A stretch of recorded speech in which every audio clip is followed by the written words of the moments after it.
All righty, welcome back from the episode of Two Plane Sports. Today, you just have me and Jose. Brandon is currently enjoying his vacation down in South Padre. I did see a suggestion or two come in. I think he's going to try the place. We'll have to ask him whenever we record for next week. But we appreciate the suggestion. So we just got Jose and I today. We're going to be talking Derrick Leblanc. I feel like we've been talking Derrick LeBlanc for 6, 8 months, maybe 9 months. I don't know. Maybe It's even been a year. forever. Maybe A even a long year. time.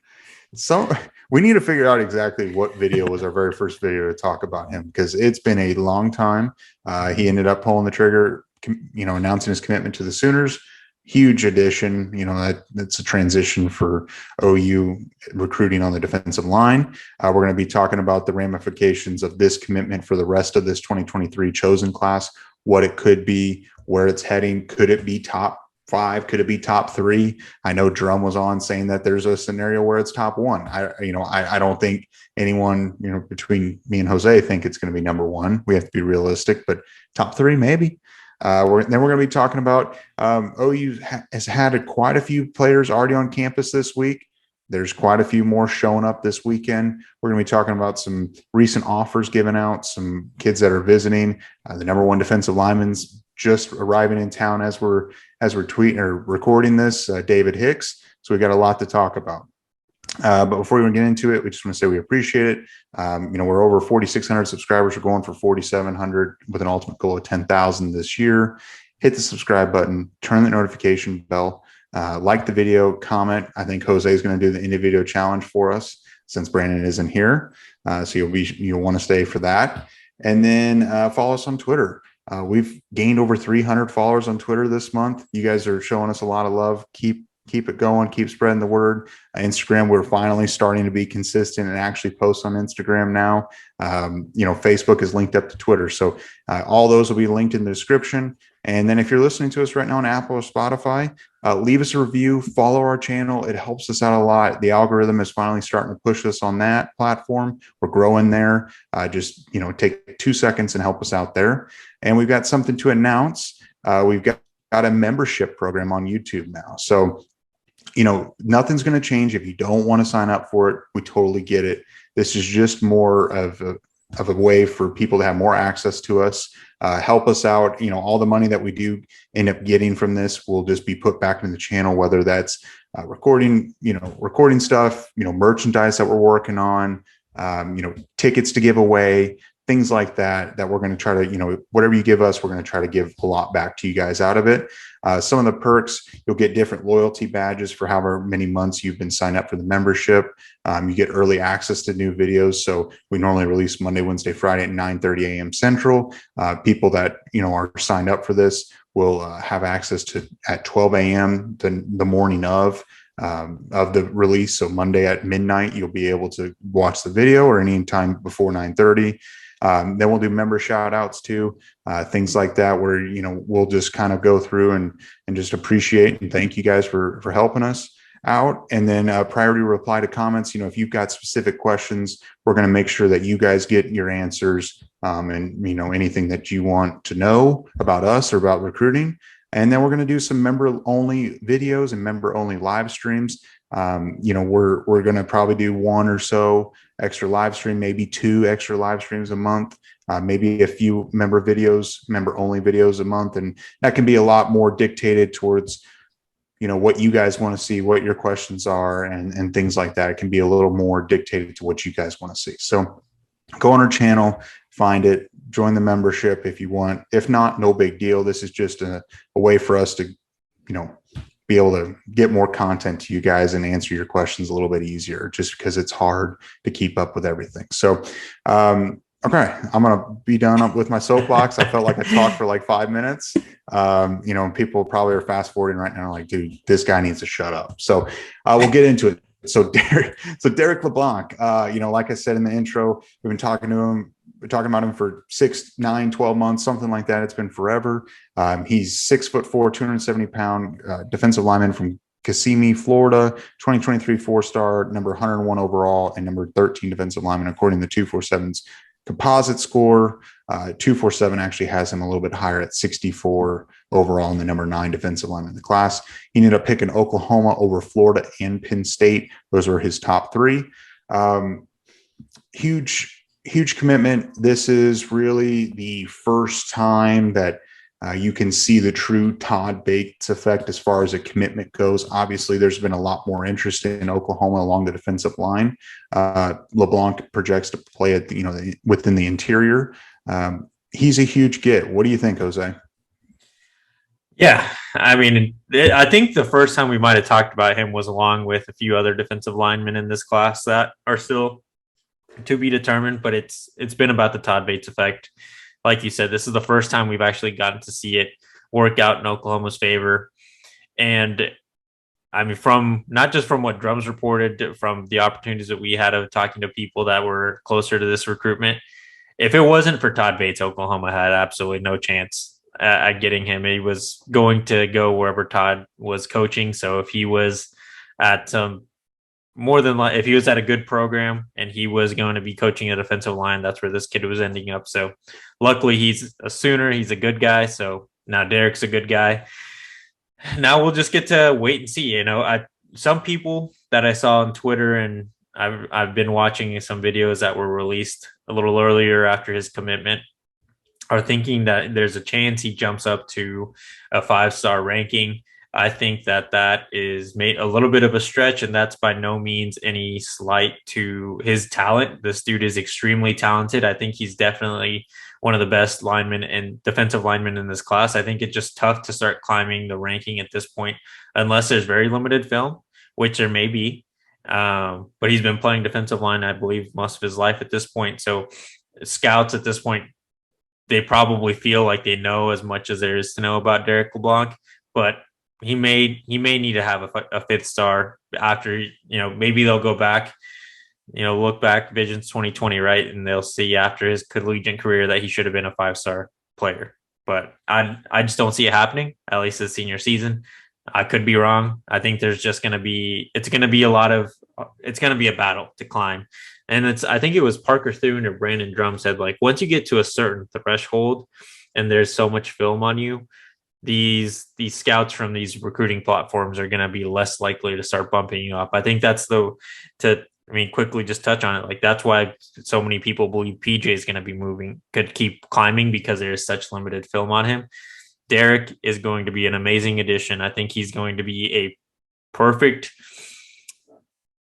cornerstone to the defensive line to start bringing in these guys, because it's him and PJ right now. And yeah, that's a good duo to have in a class, but I think the class still needs a few more. We're going to talk about it in a little bit, but there's still a very good chance Oklahoma can add in another, 2 or 3 guys to the defensive line. And I think that would be a perfect class, not just in regards to depth, but the names that we're going to talk about would put Oklahoma's defensive line talent over the top, where there's very few schools that are going to match them. And something, and you hit it right on the head. I mean, he's a huge pickup. I do agree that Todd Bates truly was the sole driver. Obviously we all talk to the same people, who you talk to and who I talk to, it's all a group. And Todd Bates is huge. And I really think that Todd Bates, he is recruiting at a high level in 2023, but this is the tip of the iceberg. OU hasn't pulled in an interior defensive lineman of LeBlanc's rating, size, and frame in years. It's probably been, 5 years at least since someone this highly rated along the interior line. Jose might need to double check me or fact check me, but it's been a long time, because I can't think of an interior defensive lineman that, maybe is a top 100 player, or according to 247's at number 64 overall. But still, he is a perfect cornerstone to start the transition to the SEC whenever that does indeed happen, whether that's after the end of this season or actually in 2025. He could come in, and I see him potentially pushing for some starting time. I mean, maybe in the 2023 season. He could come in and challenge some guys in the 2022 and 21 classes, just because of how good and naturally gifted he is with his frame. So I'm not saying he's going to come in and be a day one starter, but he has the ability to, the talent to do so. So he's a huge addition. I think this is also a bigger picture of not only bigger and better defensive linemen know that Oklahoma can be a landing spot for him. The state of Florida is opening up more and more as far as commitments being open to that. So now you got Derrick LeBlanc, Keon Brown, and then McCarty Vickers. Seems like OU's trending in a really good spot for him. That's three guys right off the top of my head that are coming from the state of Florida. Could they land another guy or two between now and then? Possibly, but I feel really good about those three. Obviously, two of them are already committed now. So the state of Florida is starting to really roll. It's big. Todd Bates is just the true, obviously Venables plays a factor in this, but Bates is huge. And I really think that this is going to lead to more, better, bigger, higher quality defensive linemen, just like Derrick LeBlanc wanting to go play at Oklahoma now. Yeah. So the last time Oklahoma had a defensive lineman to the caliber of a Derrick LeBlanc was in 2018. It was Michael Thompson. He transferred after 2 years. So not a guy that had an impact on the squad, but that's the last time that there was a defensive lineman of that caliber. So it's definitely been a while.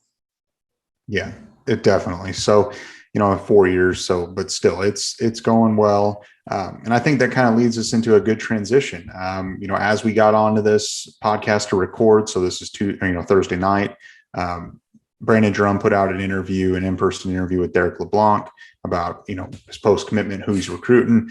You should go check out that video on Brandon Drum's Twitter, but he basically, LeBlanc said he's recruiting David Hicks and he needs to be a Sooner, or he's going to force him to be a Sooner or whatever.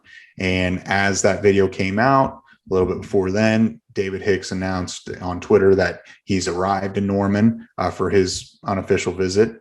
And man, I tell you what, this Derrick LeBlanc commitment gives me even more confidence with David Hicks, because it's just, you can see now kids want to play at Oklahoma along the defensive line. I mean, David Hicks, I think it's a legitimate shot. I know it's Oregon, Texas A&M, and Oklahoma, but Brandon Drum said the other day when we recorded with him that Oklahoma has a legitimate shot here. What do you think?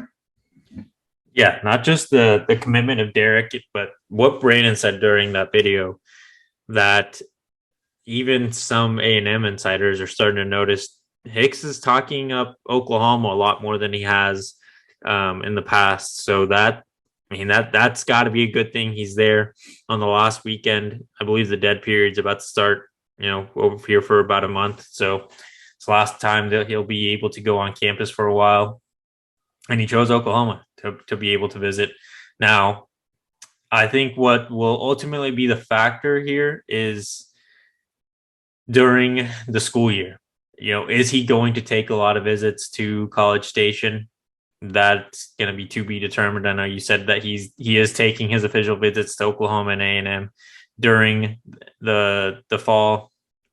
So we'll get a shot, but this is definitely one where if he comes to Oklahoma first during his official visits, and hopefully he cancels the A&M visit and just commits on the spot to the coaches and makes an announcement shortly after, or be Oklahoma the last place to visit. Like that's kind of where I am with Hicks. I think he'd be a huge addition to this class. And when we were doing the math before we started recording, he would be a pivotal part to get Oklahoma to the top 3 in the recruiting class rankings. He really would be. I mean, OU, there is a path for OU to be number 3 or better without David Hicks, but David Hicks, like you said, makes it a lot easier. You bring up a good point about the school year, because OU, unfortunately, the geographic advantage kind of shifted towards A&M since he went down to Katy, Texas, which Katy is just a suburb of Houston, and so they're really close to College Station. They can make easy day trips or game days. So driving from Katy to Norman is not the end of the day, but it is a little bit longer. I really think that Oregon, while they had a good official visit with him, I think as the time goes and more visits happen at Oklahoma and A&M, and then the officials happen at both, I think Oregon's going to just kind of go into the background a little bit, and this is going to be a 2-team race. A&M already had one kid along the defensive line, an edge player, enter into the transfer portal from the 21 class. I think that's got to play a factor into David Hicks' decision. Not that he doesn't think he could compete and win a spot, but you can go to Oklahoma, team up with Derrick LeBlanc, maybe Edric Hill, and you as David Hicks. That's quite a trio along that defensive line, and the availability of playing time is plentiful at Oklahoma. So, he's a potential guy that could end up, really putting OU up there. And we'll kind of go through some guys that we think that could make OU that number 3 class. We've talked about Makari Vickers. Makari Vickers has had a handful of crystal balls come in in favor of Oklahoma. He's in Norman this weekend. I believe his family is there with him. Some crystal balls will come in for him. Jacoby Johnson, the Mustang product, just right up the road from Norman. Jacoby Johnson seems like he's going to be announcing, I think Brandon Drum said, late August, early September, maybe around the first game or right before their first high school game for Mustang. Tassili Akana, as Parker Thune said, when Venables kind of picks 1 or 2 guys to focus on, and generally he wins out on that player, and Tassili Akana is one of those players. He's another star, 4-star edge player from Utah. And then you look at Edric Hill, another teammate. He's a teammate of PJ Adebore, someone that somewhat recently got an offer from Oklahoma, but seems like it's moving in a good spot. Anthony Evans announces his commitment. I believe it's like August 26th. It's the end of August. I know Makari Vickers and Anthony Evans are like in the same week. So those 5 guys feel pretty solid. We talked about David Hicks. What do you think about those 5? I kind of threw a lot at you between Vickers, Akana, Evans, Hill, and Johnson. Yeah, I think confidently, as fans and as guys that follow the recruiting pretty well, we should feel pretty confident about Jacoby, Makari. Edric, I think that one's is definitely gonna be towards Oklahoma. Like you said, the connection with PJ, the fact that he did, I believe it was Drum that mentioned, and you mentioned it a couple of times, he didn't go to Alabama, even though they really wanted him there. He came to Oklahoma to visit unofficially. I think it was during a camp, something like that, when he got his offer. And then you mentioned Tassili Akana. I think that one, the reason I feel so confident about him is because of how Parker talked about the recruitment of Akana. The fact that it's the guy Venables has tunnel visioned himself on. He wants him on the team. And yet, as know that I've been the most negative or the most not as upbeat or high on this recruiting class overall. Not that I think it stinks. I never projected it to be a top 3 class like the other guys have.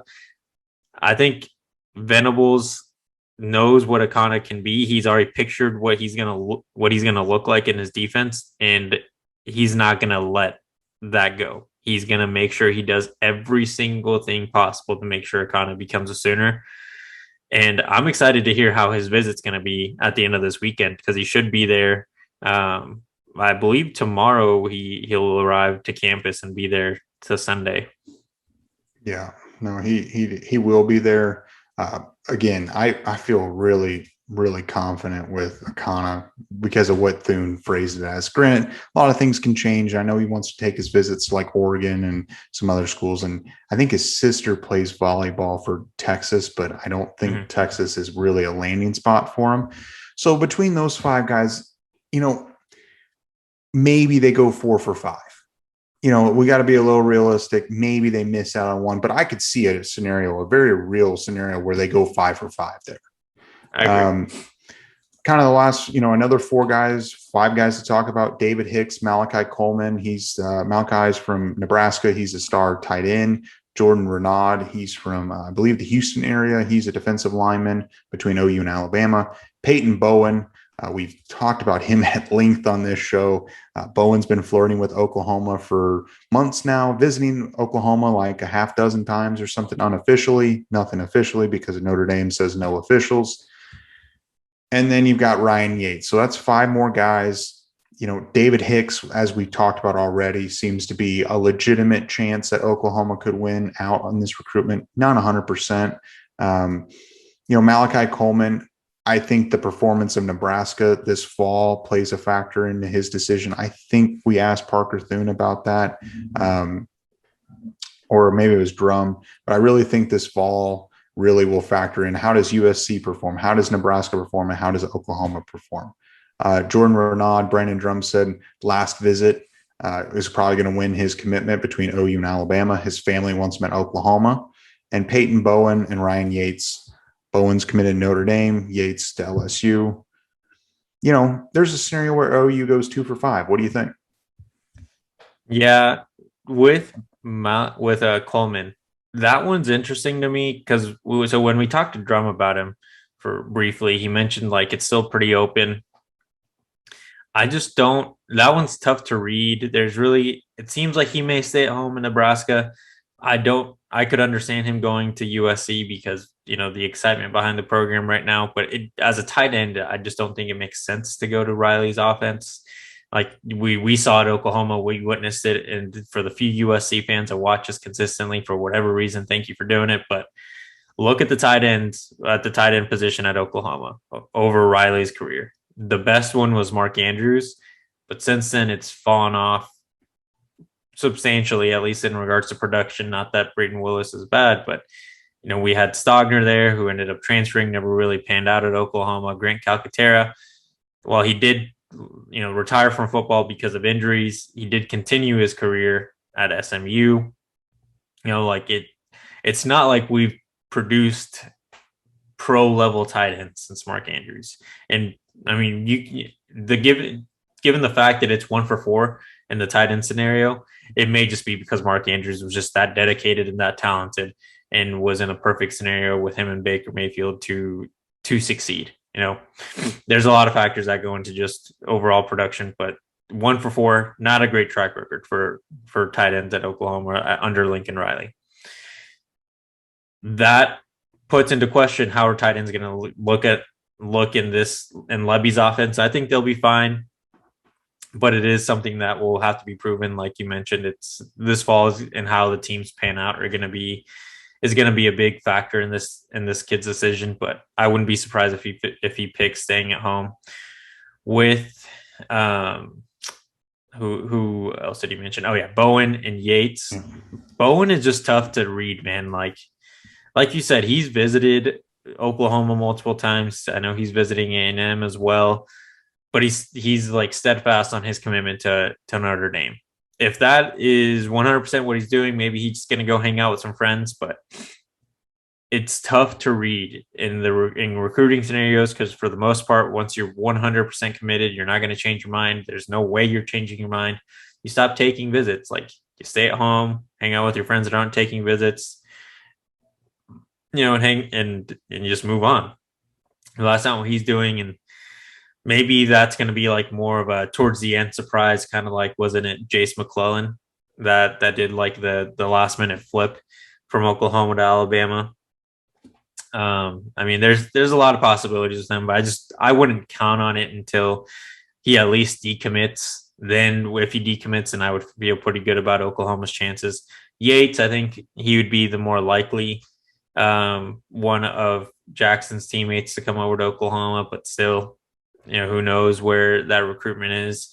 And I can't remember the other schools that he was looking at outside of LSU and Oklahoma, but I'm sure that they're still trying to contact him and see where his head is with visiting them potentially.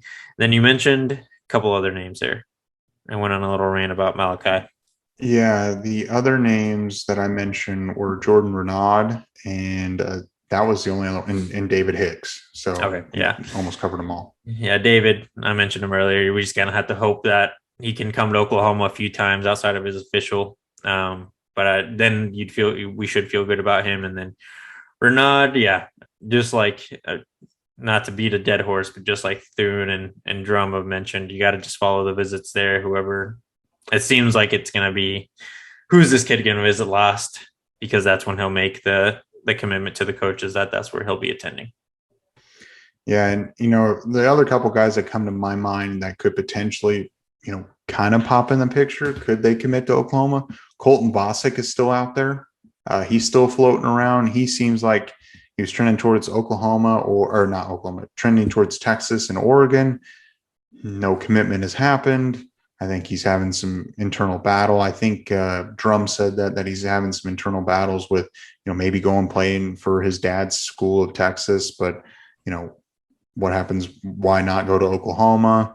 And then another one is Johnny Bowens. Johnny Bowens, a defensive lineman, four-star defensive lineman, teammates of Anthony Evans, decommitted from Texas A&M and immediately got an offer from Oklahoma the day he decommitted, or maybe it was the day after he decommitted from A&M. Could OU play a factor in that? I could see them, potentially if they if they don't get Edric Hill, I feel like Johnny Bowens is going to get the full court press. But I'd like to think that Johnny Bowens is a take no matter what. Just because he's good and OU needs defensive linemen. I don't think OU is going to turn away any defensive linemen that are quality players in this class. Johnny Bowens and potentially Colton Vasek. I'm sure we're missing a few others that we didn't talk about. But I think we ran through a scenario of before we got on, what was it? Anthony Evans, Edric Hill, Jacoby Johnson, Kari Vickers, Cecilia Kana, David Hicks, and then Ryan Yates as committed to Oklahoma. I think that puts him at 25 commits. That puts him in about 300 points. And that generally will put you in that 3 to 5 range, depending on the year.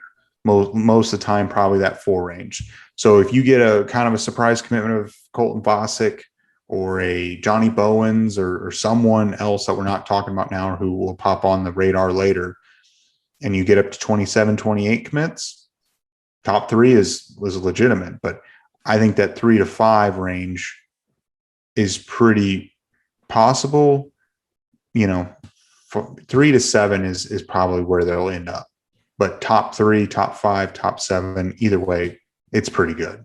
I do think there's a very good chance that we're going to leapfrog Texas at this point. And I mentioned it before we started recording, but they're not much higher than us in recruiting ranking and just overall like points. And they have 2 more recruits than us at this point. Like with the level of recruits that Oklahoma still in on, I think 2 more recruits, like putting Oklahoma and Texas both at 20, Oklahoma's going to edge them out. Even if it's by a few points, like Oklahoma will be leapfrogging Texas in recruiting at some point this year is my prediction. Yeah, and just some overall thoughts. Looking at the timeline of Makari Vickers and Anthony Evans and potentially Jacoby Johnson before football starts. Let's just say all 3 of them commit to Oklahoma. That puts OU at 21 commits. And, I can't remember a time recently where OU, especially with Lincoln Riley, of course, Lincoln Riley took smaller classes anyway, that before the football season started, that OU's recruiting class is pretty much finalized. I'm not saying that it's over and OU's going to stop recruiting. I mean, they're going to pick up a few more guys as their own National Signing Day and the National Signing Day come in December and February. But having 21 commits before football even starts, maybe I'm totally remembering this wrong, but I never felt like with Lincoln Riley that were public. There were a lot of, eyeballs floating around. I don't ever remember having that many commits before the first football game. Am I wrong here? I don't remember it either. And I'm pretty sure USC right now is sitting at like 13 recruits. So like his philosophy really hasn't changed overall, like maximizing his time. I guess he likes how he recruits, which is fine. It seems like they're really focusing in on keeping kids in California. So he's got plenty of time during the season to take hour and a half drives to whatever school in Los Angeles he's going to or Southern California. So, I mean, I get if it works for him, it works for him. But Venables is definitely taking it to another level, especially just with like the overall. I know something that, and a lot of fans are probably going to kill me over this, was that Longhorn Wire article that was written in June, like late June. The headline was pretty much bashing Venables and recruiting. For those that actually read the article, I think it made, for the time. Obviously, we know now looking back, that writer was wrong, but for the time, the overall article was pretty much saying Venables right now doesn't really have like a track record of what he can do. So it was still up in the air. Bob Soups was an amazing recruiter that knew how to fill in the spots of weakness for the school. And Lincoln Riley was just a flashy recruiter, which I think we can all agree on. Lincoln was a flashy recruiter, but we always had some sort of lack of depth. He didn't like try to fill in the areas of weakness. We always had, we had maybe one decent DB every year, and then the rest struggled. And that could be development, that could be recruiting, who knows? But overall, I think that article has since then been proven wrong. Venables is probably proven to be one of the best, if not one of the best recruiters, at least one of the head coaches that can bring together a group of amazing recruiters, because Valai seems to be in every single kid's recruitment. Finley works his tail off. DeMarco Murray, we've raved about him for a long time now. That guy goes after the running backs he wants, and he gets them most of the time. Todd Bates, his career speaks for itself. Like, this staff overall seems like a better build coming together than in the past. I agree. And also, I'm not like worried. Is there a chance that a kid could decommit between now and signing day? Of course. But with the previous staff, I always had that in the back of my mind when kids were going to take visits. But, obviously OU's lost a commitment before with Venables and Ashton Cozart, and that's fine. OU is going to be just fine. But most of these guys, I feel really confident about. Like, I'm not really worried about losing their commitment unless OU just does not play well this fall, which I think OU will compete for a Big 12 title and win a lot of games. So I don't think that'll be an issue. I don't have any concerns of losing any commitments, and that might be a freezing cold take later, but I really don't. So I feel really confident OU's going to keep recruiting at a high level. And it's just going to end up really, really good. And talking about this 23 class, about, who's coming this weekend, who's uncommitted. We've talked about him a lot. David Hicks is going to be there. Jordan Renaud, Jacoby Johnson, Makari Vickers, Cecilia Kana, Edric Hill, Ryan Yates, and Ben Minich. We haven't talked about Ben Minich, but he's from Ohio. He's a 3-star. It seems like it's kind of OU and Notre Dame, probably more towards Notre Dame in that recruitment. So a lot of 23 guys, and then there's a bunch of commits that are already going to be there recruiting those guys. Jackson Arnold leading the crew with Joshua Bates, the kind of the two-headed monster as far as the leaders go. And then you got Omosigo there, PJ Adebore, and a few others. So a very strong weekend for the 23 class. And I kind of want to move on to the 24, 25 guys that came on campus yesterday, well, I guess Wednesday, for the 24 kids right before school starts, and they had to go report to practice. They decided, middle of the week, it's fine. We've got to fit these guys in before the dead period. And I think a bunch of offers went out, even to some 2025 guys, but the biggest offer in my mind that went out was to Hawkins. Hawkins, it's Michael Hawkins. He's a 2024 4-star quarterback from Allen, Texas. So, obviously Allen is familiar to a lot of us, right down the road from Norman.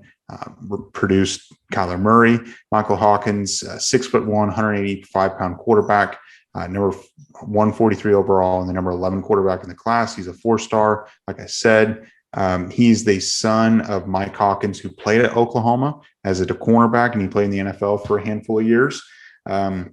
Hawkins has been coveting this offer, and OU's been a little hesitant and probably wanting to see him throw and things like that. And they must have saw or whatever they wanted to do, and him showing up on campus, it was enough. They offered him a scholarship. in my mind, I think this recruitment is not going to take very long. Parker Thune entered in a crystal ball for Oklahoma almost immediately after that offer was tweeted out and given. I think he ends this quickly. He wants to play at Oklahoma, and it's first come, first serve. And it would be good to get the leader of that class.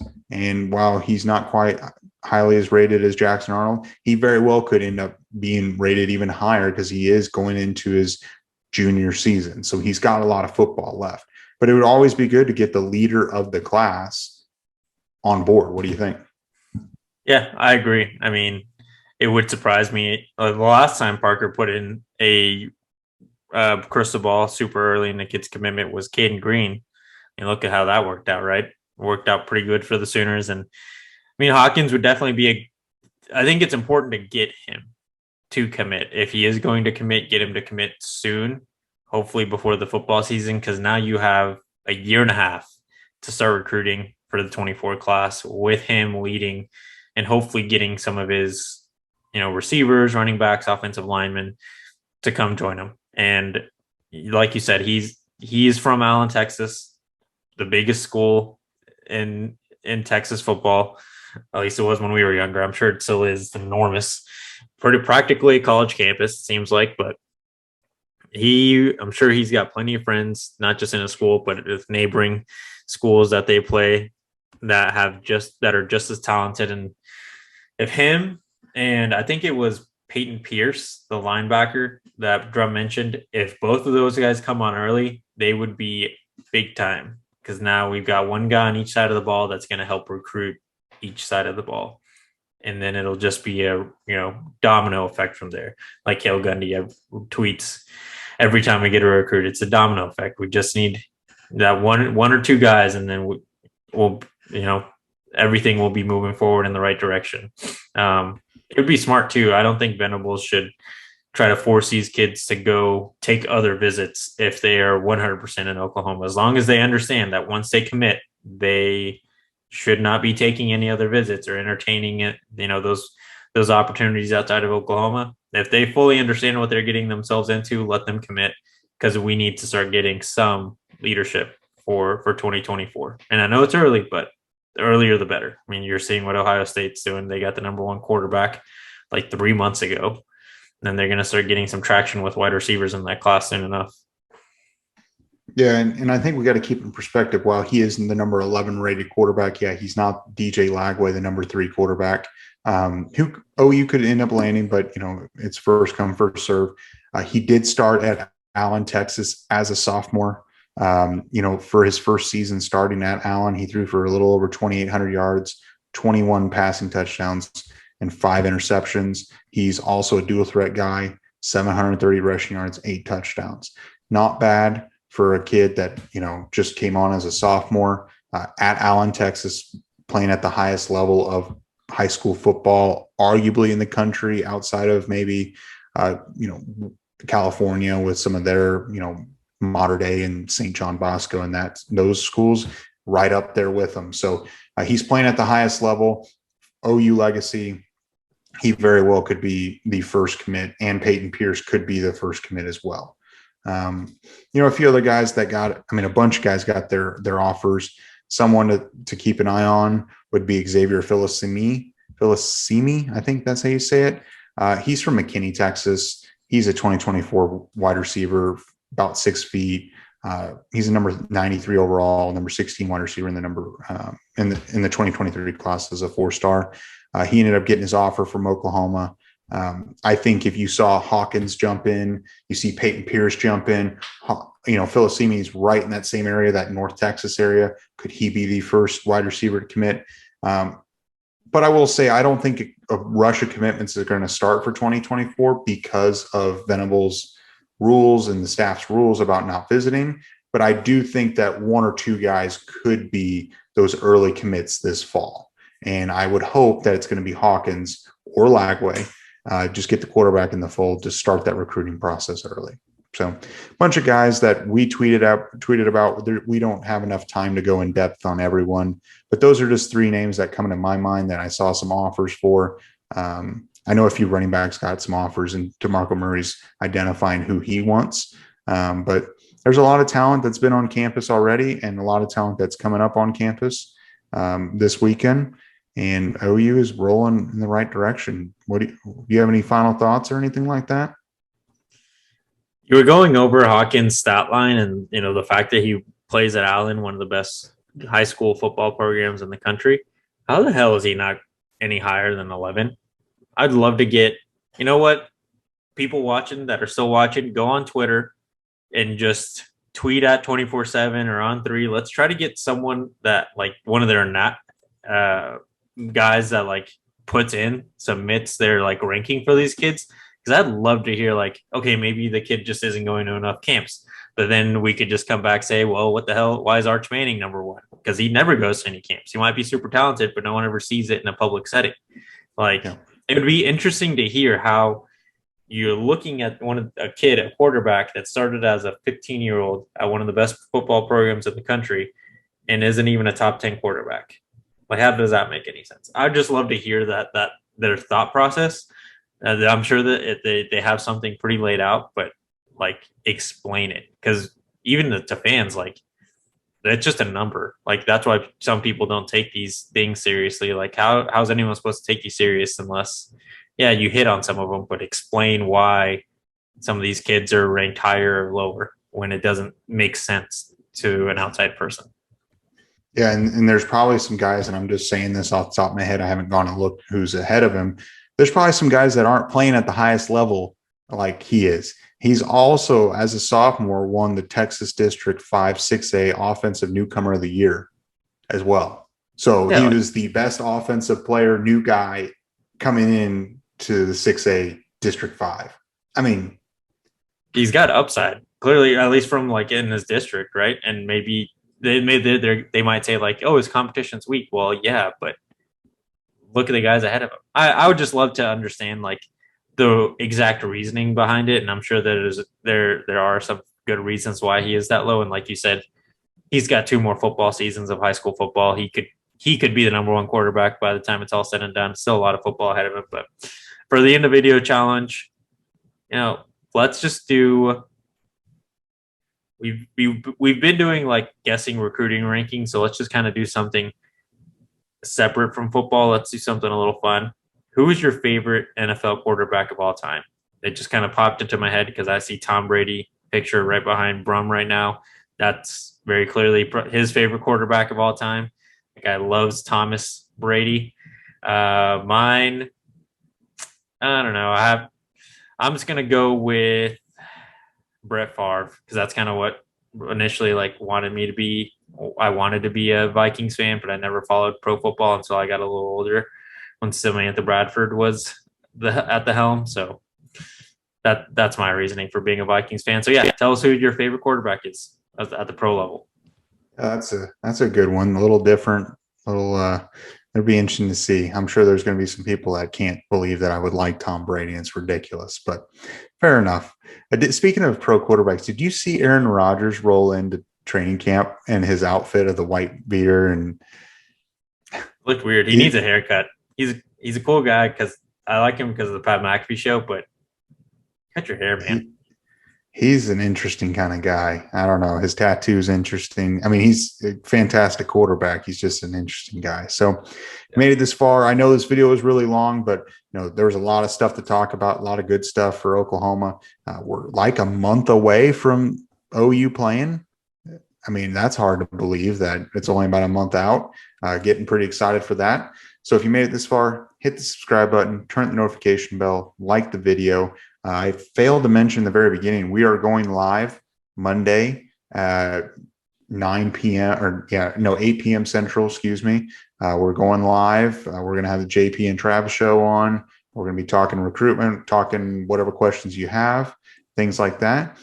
Be sure to go check out our membership program as well. It's $4.99, $5 a month. Nothing too crazy, but if you don't want to, no big deal.